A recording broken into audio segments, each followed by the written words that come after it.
রাত তখন গভীর। তেল আবিব, হাইফা এবং ইসরায়েলের গুরুত্বপূর্ণ সামরিক ঘাঁটিগুলোতে হঠাৎই বাজতে শুরু করে সতর্কতা সাইরেন। আকাশ জুড়ে লাল আলোর ঝলকানি। আয়রন ডোমের প্রতিরোধ ক্ষেপণাস্ত্রগুলো একের পর এক উৎক্ষেপিত হচ্ছে, কিন্তু কিছু মিসাইল ঠেকানো গেলেও কিছু ঠিকই আঘাত এনেছে লক্ষ্যবস্তুতে। বিস্ফোরণের পর ধোঁয়ায় আকাশ ঢেকে যায়। ইসরায়েলের বেসামরিক জনগণ বাংকারে আশ্রয় নিচ্ছে। আতঙ্ক ছড়িয়ে পড়ছে পুরো দেশে। এরই মধ্যে স্কাই নিউজের এক সাংবাদিক প্রশ্ন ছুড়ে দিলেন এক ইসরায়েলি সামরিক বিশ্লেষকের দিকে। ইসরায়েলের $25 বিলিয়ন সামরিক বাজেট থাকা সত্ত্বেও তারা কেন ইয়েমেনের মতো দরিদ্র একটি দেশের ক্ষেপণাস্ত্র ঠেকাতে পারছে না? বিশ্লেষক কিছুক্ষণ চুপচাপ, যেন বিশাল এক সত্য স্বীকার করতে যাচ্ছেন। তারপর ধীর কণ্ঠে বলেন, ইয়েমেনিরা শুধু বিদ্রোহী নয়, তারা ইরানের সরাসরি সামরিক সহায়তা পাচ্ছে। তাদের প্রশিক্ষণ অত্যন্ত উন্নত, যুদ্ধ কৌশল আধুনিক, এবং আমরা জানি না তারা আমাদের জন্য আর কি চমক প্রস্তুত করে রেখেছে। আয়রন ডোম, ডেভিডস স্লিং, অ্যারো সিস্টেম, এইসব উন্নত প্রতিরক্ষা ব্যবস্থা থাকার পরও ইসরায়েল একের পর এক হামলার শিকার হচ্ছে।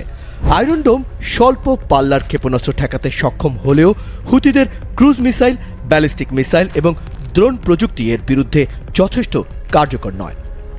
বিশেষজ্ঞরা বলছেন, হুতি বিদ্রোহীরা শুধু রকেট হামলাই চালাচ্ছে না, বরং তাদের প্রযুক্তিগত দক্ষতা দিন দিন বেড়ে চলেছে। ইরানের সরবরাহ করা কুডস 3 ক্রুজ মিসাইল, তুফান ব্যালিস্টিক মিসাইল এবং শাহেদ 136 কামিকাজে ড্রোন ব্যবহার করে তারা ইসরায়েলের প্রতিরক্ষা ব্যবস্থাকে রীতিমতো ধোঁকা দিচ্ছে। মাত্র কয়েক বছর আগেও ইয়েমেনের হুতিদের তেমন গুরুত্ব দেওয়া হতো না। সৌদি নেতৃত্বাধীন জোটের লাগাতার হামলার পরও তারা টিকে ছিল, কিন্তু সাম্প্রতিক সময়ে তাদের সামরিক সক্ষমতা রীতিমতো বিস্ময়করভাবে বৃদ্ধি পেয়েছে। কারণ ইরানের সরাসরি সামরিক সহায়তা। হুতিদের কাছে এখন দূরপাল্লার ক্ষেপণাস্ত্র ও অত্যাধুনিক ড্রোন রয়েছে, যা ইরান থেকে সরবরাহ করা হয়। উন্নত প্রশিক্ষণ।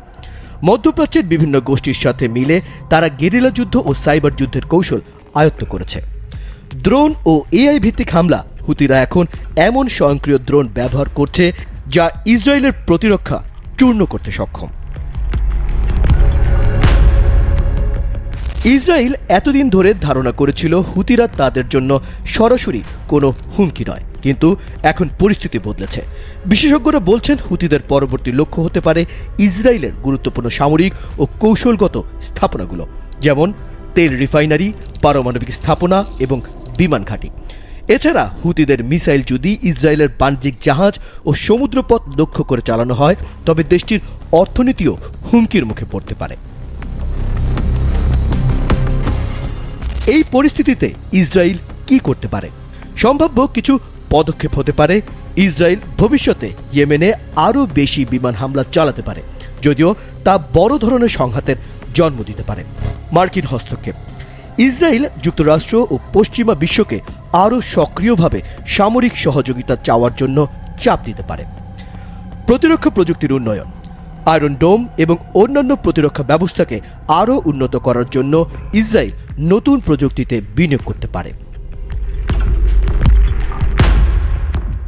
ইসরায়েল ও পশ্চিমা বিশ্ব দীর্ঘদিন ধরে নিয়েছিল যে তারা প্রযুক্তিগতভাবে অনেক এগিয়ে, কিন্তু হুতিরা দেখিয়ে দিচ্ছে যে গেরিলা যুদ্ধ, ড্রোন প্রযুক্তি এবং কৌশলগত সক্ষমতা দিয়ে যে কোনো আধুনিক প্রতিরক্ষা ব্যবস্থাকেও ধ্বংস করে দেওয়া সম্ভব। এখন ইসরায়েলের সামনে সবচেয়ে বড় প্রশ্ন, হুতিরা কি আরও শক্তিশালী আঘাতের পরিকল্পনা করছে? যদি তাই হয়, তবে মধ্যপ্রাচ্যের সামরিক মানচিত্র বদলে যেতে পারে।